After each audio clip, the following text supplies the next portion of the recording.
Hi అండి, నమస్తే. Welcome to Ammu Kittu's world.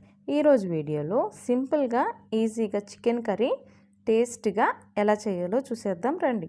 ముందుగా దీనికోసం నేను ఇక్కడ 1.5 కిలో వరకు చికెన్ తీసుకున్నానండి. చికెన్ని వాష్ చేశాక 1 స్పూన్ పసుపు, కారం, తగినంత ఉప్పు, అలాగే కొంచెం గరం మసాలా వేసుకొని బాగా కలుపుకొని ఒక అరగంట పాటు పక్కన పెట్టుకోవాలండి.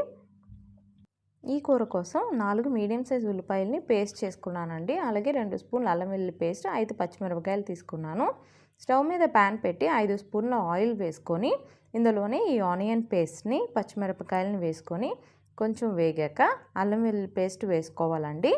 వేసుకున్నాక ఈ పచ్చివాసన పోయేదాకా ఇదంతా బాగా వేగాక ఇందులోనే 1 స్పూన్ వరకు పసుపు, తగినంత ఉప్పు వేసుకొని ఈ ఉల్లిపాయ, అల్లం వెల్లుల్లి పేస్ట్ అంతా బాగా ఫ్రై అవ్వనివ్వాలండి. ఒక 5 నిమిషాలు మూత పెడితే ఇది చక్కగా ఫ్రై అవుతుందండి.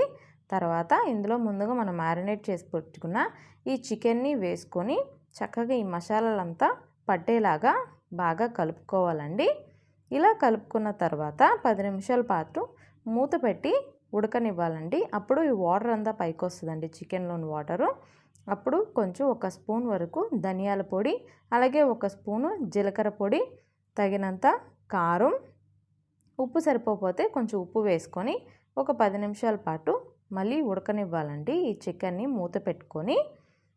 తర్వాత ఇందులోనే ఒక 100 ml వరకు వాటర్ వేసానండి గ్రేవీ కన్సిస్టెన్సీ కోసం.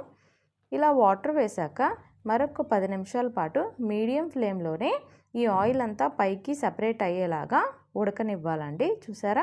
ఇలా ఉడికాక కొంచెం కొత్తిమీర వేసుకొని గరం మసాలా వేసుకొని ఆపేసుకోవడమేనండి. అంతేనండి, ఎంతో టేస్టీగా చికెన్ కర్రీ రెడీ అయిపోయింది. మీరు కూడా ఈ యమ్మీ చికెన్ కర్రీని ఒకసారి ట్రై చేసి మీకు ఎలా వచ్చిందో కమెంట్ చేయండి. ఈ వీడియోని లైక్ చేయండి, షేర్ చేయండి, మన ఛానల్ని సబ్స్క్రైబ్ చేసుకోండి.